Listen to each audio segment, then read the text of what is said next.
Welcome back to Law Vista. इस video में हम सेक्शन 26 पढ़ रहे हैं, exclusion in favour of reversioner of servient tenement. ये सेक्शन 26 में आपको पूरा डिटेल में एक्सप्लेन करने वाली हूँ। इसके पहले हम एक बार रिकॉल कर लेते हैं सेक्शन 25 में हमने क्या पढ़ा था। तो सेक्शन 25 में क्या पढ़ा था कि कोई पर्सन अगर किसी दूसरे पर्सन की प्रॉपर्टी से एज ऑफ राइट कोई ईजमेंट एक्सरसाइज करता है तो वो ईजमेंट अगर पीसेबली इंजॉय किया गया हो, विदाउट इंटरप्शन और विदाउट एनी ऑब्स्ट्रक्शन यूज़ किया गया है for a period of 20 years, तो कैसे माना जाता है? वो इनडिफिजिबल और एब्सोल्यूट माना जाता है कि वो पर्सन को अब उस राइट पर इनडिफिजिबल राइट एक्सरसाइज कर सकता है वो इस ईजमेंट पे, और वो एब्सोल्यूट हो गया है। अब आगे हमने सेक्शन 25 में आगे बाकी बातें पढ़ी थी कि उसका जो 20 ईयर्स का कैलकुलेशन है वो कैसे होगा, कब वो इंटरप्ट हुआ है ऐसा माना जाएगा, ये सब हमने सेक्शन 25 में कवर किया है। तो अगर आपने वो वीडियो नहीं देखा है तो पहले वो वीडियो देख लीजिए। अब सेक्शन 26 क्या कह रहा है कि एक्सक्लूजन हो रहा है in favour of reversioner of servient tenement. Section 26 start करने के पहले कुछ टर्म्स हैं यहाँ पर जो हम पहले समझ लेते हैं कि उन टर्म्स का मतलब क्या होता है। यहाँ पे सबसे पहले आपको मिलेगा रिवर्जनर। रिवर्जनर वर्ड का मतलब क्या होता है, रिवर्जनर जो टर्म है उसका मतलब क्या होता है कि बहुत बार आपने देखा होगा कि कोई प्रॉपर्टी किसी पर्सन को for a limited period of time दी जाती है कि फॉर एग्जांपल ए ने ये प्रॉपर्टी बी को दी है for a period of 30 years, तो बी इस प्रॉपर्टी का लिमिटेड ओनर होता है, लिमिटेड इंटरेस्ट क्रिएट होता है बी का इस प्रॉपर्टी पर for a period of 30 years, और 30 साल कंप्लीट होने के बाद ये प्रॉपर्टी दोबारा से ए के पास वापस चली जाती है। तो ये जो पर्सन है, जिस पर्सन के पास में ये प्रॉपर्टी वापस से रिटर्न होकर आती है, उस पर्सन को हम रिवर्जनर कहते हैं। अब यहाँ पर टाइम का एक्सक्लूजन हो रहा है in favour of reversioner, reversioner के फेवर में हो रहा है।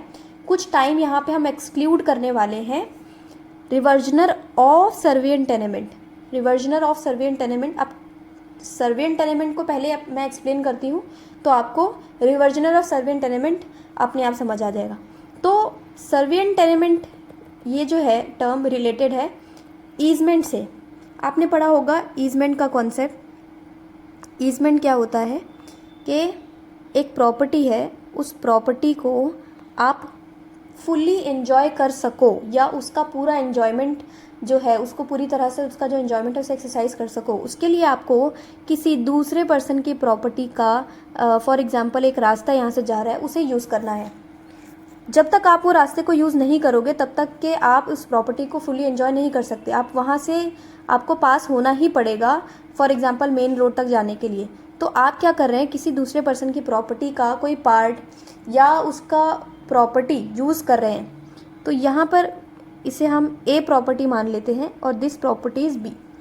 तो ए प्रॉपर्टी को पूरी तरह से यूज़ करने के लिए बी प्रॉपर्टी का एक पार्ट यूज़ करना पड़ रहा है, तो ये हो जाता है राइट ऑफ ईजमेंट। यहाँ पर जो प्रॉपर्टी यूज़ कर रही है, फॉर एग्जांपल ए प्रॉपर्टी इस बी प्रॉपर्टी का जो रास्ता है वो यूज़ कर रही है, तो जो प्रॉपर्टी यूज़ कर रही होती है उस दूसरी प्रॉपर्टी का ईजमेंट, तो उस प्रॉपर्टी को हम कहते हैं डोमिनेंट हेरिटेज और डोमिनेंट टेनेमेंट। ओके, जो यूज़ कर रही है उसे हम क्या कहेंगे, डोमिनेंट टेनेमेंट और डोमिनेंट हेरिटेज। और जिस प्रॉपर्टी को यूज़ किया जा रहा है, मतलब यहाँ पे जो बी प्रॉपर्टी है जिसका रास्ता यूज़ हो रहा है, उस प्रॉपर्टी को हम कहते हैं सर्विएंट टेनेमेंट और सर्विएंट हेरिटेज। ये यहाँ पे आपको ये वाले टर्म्स यहाँ पे क्लियर हो गए।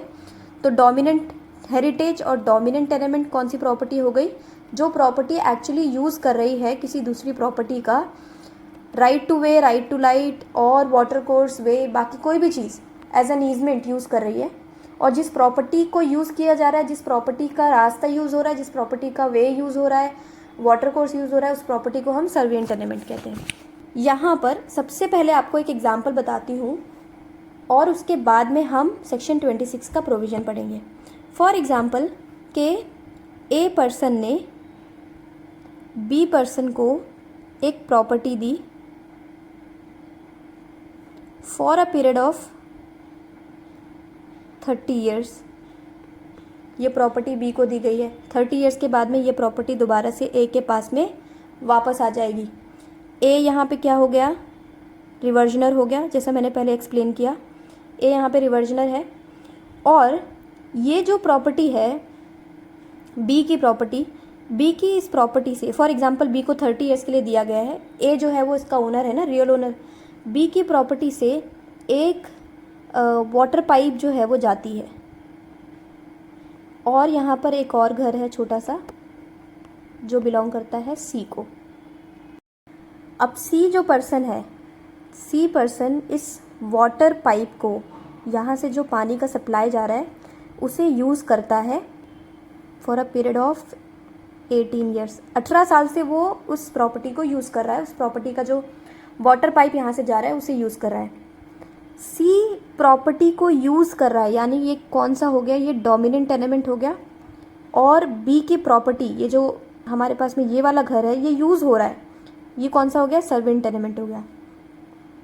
सर्वेंट टेनेमेंट में जो पर्सन है, बी पर्सन है, ये पर्सन 30 ईयर्स के बाद में ये प्रॉपर्टी दोबारा से ए को दे देगा, यानी ये रिवर्जनर है, इसको दे देगा।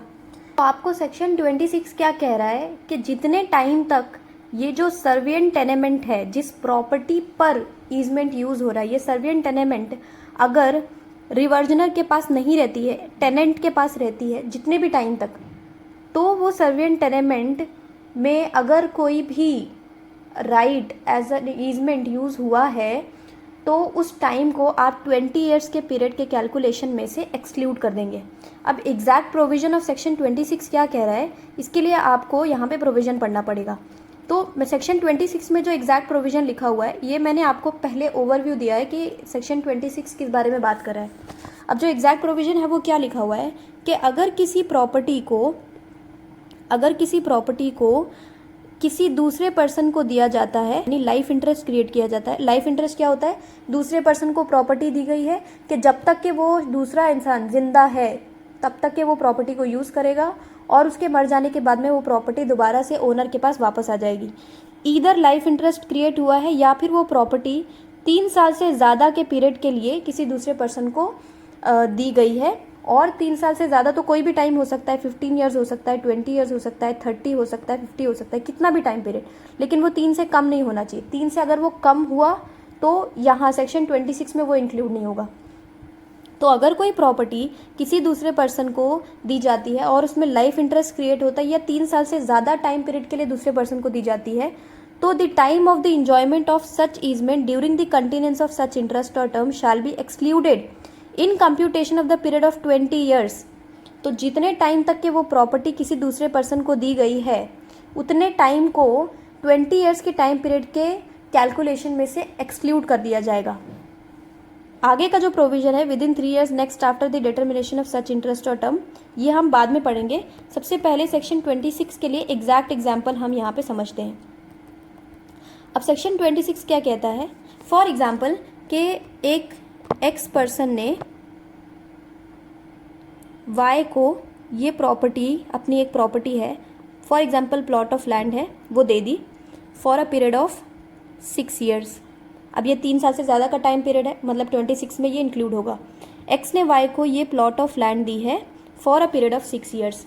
ये प्लॉट ऑफ लैंड के नीचे से एक वाटर कोर्स जाता है जो एक जेड पर्सन यूज़ कर रहा होता है। ओके, अब जेड पर्सन ने उस वाटर कोर्स को या उस वाटर पाइप को यूज़ किया है अपनी प्रॉपर्टी के लिए एज एन ईजमेंट, वो एज ए ईजमेंट यूज़ करता है। फॉर एग्जांपल वो 6 साल तक वो उस वाटर पाइप को यूज़ करता है। उसके बाद में ये 6 साल होने के बाद वाई ने ये प्रॉपर्टी रिवर्जनर को यानी एक्स को रिटर्न कर दी। एक्स क्या हो गया यहाँ पे, रिवर्जनर हो गया ना, जिसको प्रॉपर्टी रिटर्न मिलती है। उसके बाद 6 साल जो पूरे हुए यहाँ पर जेड के, उसके बाद में जेड ने ये 14 मोर ईयर्स तक उसने वो वाटर पाइप को यूज़ किया यहाँ से।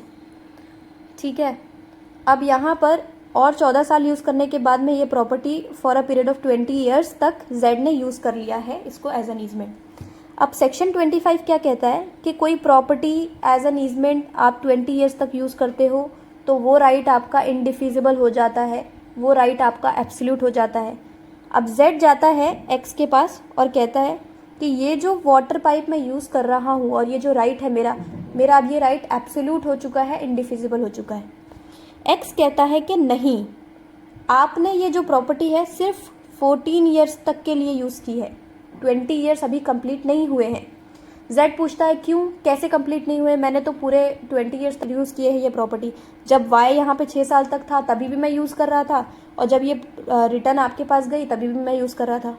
तो X कहता है कि जो सेक्शन 26 में प्रोविज़न लिखा हुआ है वो क्या कहता है कि जितने टाइम तक के ये जो सर्विएंट टेनेमेंट है, ये सर्विएंट टेनेमेंट यूज़ हो रहा था किसी पर्सन के through for a period of 3 years, more than 3 years, या फिर वो लाइफ इंटरेस्ट पे दिया गया था, उतने टाइम तक, जितने टाइम तक वो लाइफ इंटरेस्ट पे दिया गया हो या मोर देन 3 ईयर्स के लिए किसी दूसरे पर्सन को दिया गया हो, वो टाइम इस 20 ईयर्स के टाइम पीरियड में से माइनस हो जाता है। मतलब आपने सिर्फ ये प्रॉपर्टी अब 14 ईयर्स तक के लिए ही यूज़ की है, 20 ईयर्स अभी कंप्लीट नहीं हुए हैं।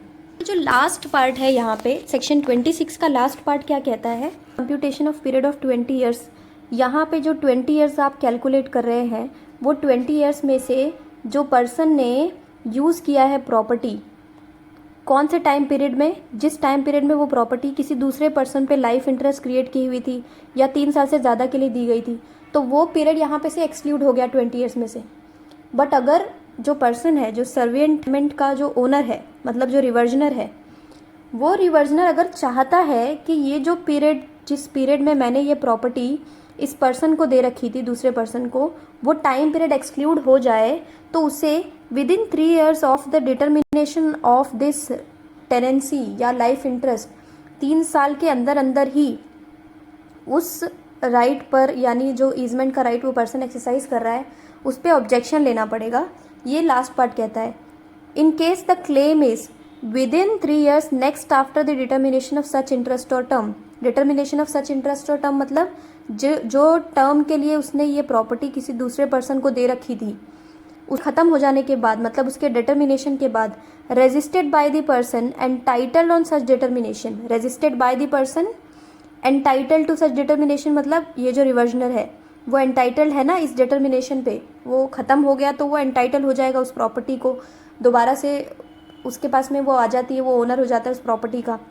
टू द सेड लैंड और वाटर, उस प्रॉपर्टी पे वो एंटाइटल्ड है ना, यहाँ पे जो रिवर्जनर है वो एंटाइटल्ड है उस प्रॉपर्टी पे। तो अगर वो with in 3 years of determination of this interest, this right अगर चेक नहीं करता है और वो यहाँ पर 3 ईयर्स फॉर एग्जांपल ख़त्म हो गए और उसने कुछ बोला ही नहीं, तो ये पर्सन 20 ईयर्स क्लेम कर लेगा बाद में, उसके 20 ईयर्स में से 6 ईयर्स माइनस नहीं होंगे। यही यहाँ पे सेक्शन 26 का लास्ट पार्ट बता रहा है। एक बार इसको हम दोबारा से सेक्शन 26 को समझते हैं कि सेक्शन 26 में क्या बताया कि अगर कोई प्रॉपर्टी किसी दूसरे पर्सन पे लाइफ इंटरेस्ट क्रिएट की जाती है या किसी दूसरे पर्सन को 3 साल से ज़्यादा के पीरियड के लिए दी जाती है, और उस 3 साल के ज़्यादा के पीरियड में या लाइफ इंटरेस्ट के पीरियड में कोई दूसरा पर्सन उस प्रॉपर्टी पे ईजमेंट एक्सरसाइज करता है, तो जितने टाइम तक कि उसने उस प्रॉपर्टी पे ईजमेंट एक्सरसाइज किया, during the period, during the continuance of the life interest और the continuance of the period more than 3 years, तो उतना टाइम पीरियड 20 ईयर्स के टाइम पीरियड में से एक्सक्लूड हो जाएगा। ये सेक्शन 26 बताता है। लेकिन अगर जो रिवर्जनर है उसे 20 ईयर्स में से वो पीरियड एक्सक्लूड करवाना है, तो उसे 3 साल तक के अंदर अंदर with in the determination of such life interest का जो उसने क्रिएट किया है, या फिर 3 ईयर्स से ज़्यादा का टाइम पीरियड, 3 ईयर्स के अंदर अंदर उसे ऑब्जेक्शन लेना पड़ेगा। 3 ईयर्स के अंदर अंदर उसे ये बताना पड़ेगा कि ये जो टाइम पीरियड आप बता रहे हैं, क्लेम कर रहे हैं 6 ईयर्स का, वो एक्सक्लूड हो गया है, क्योंकि आपने उस राइट को तब एक्सरसाइज किया था जब मैंने वो प्रॉपर्टी किसी दूसरे पर्सन पे लाइफ इंटरेस्ट क्रिएट की थी, या 3 ईयर से ज़्यादा का जो यहाँ पर इंटरेस्ट है वो क्रिएट किया हुआ था, तो 20 ईयर्स एक्सक्लूड होगा। अगर वो 3 साल तक के कोई भी एक्शन नहीं लेता है तो ये पर्सन 20 ईयर्स का टाइम पीरियड यहाँ पर क्लेम कर सकता है। तो सेक्शन 26 यहाँ पे आपका कंप्लीट हो गया है। अगर सेक्शन 26 का टाइटल आप देखोगे exclusion in favour of reversioner of servient tenement, तो आपको समझ आएगा कि एक्सक्लूजन हो रहा है। एक्सक्लूजन किसका हो रहा है? टाइम का एक्सक्लूजन हो रहा है in favour of reversioner. Reversioner जो पर्सन था जिसके पास प्रॉपर्टी दोबारा से रिटर्न आती है, उसके फेवर में टाइम एक्सक्लूड हो जा रहा है। और जो प्रॉपर्टी है वो प्रॉपर्टी कैसी प्रॉपर्टी है? सर्विएंट टेनेमेंट की प्रॉपर्टी है। उसकी प्रॉपर्टी से कोई ईजमेंट एक्सरसाइज हो रहा था। तो एक बार जब आपने प्रोविज़न पढ़ लिया पूरा, तो उसके बाद आपको ये समझ आ रहा है कि सेक्शन 26 किस बारे में बात कर रहा है। तो अगर आपको यहाँ पे कोई डाउट रहता है सेक्शन 26 में, तो वो मुझे आप कमेंट सेक्शन में पूछ सकते हैं। I try to explain it in a very simple way. फिर भी अगर आपको ये समझ नहीं आता है तो आप मुझे कमेंट सेक्शन में पूछ सकते हैं।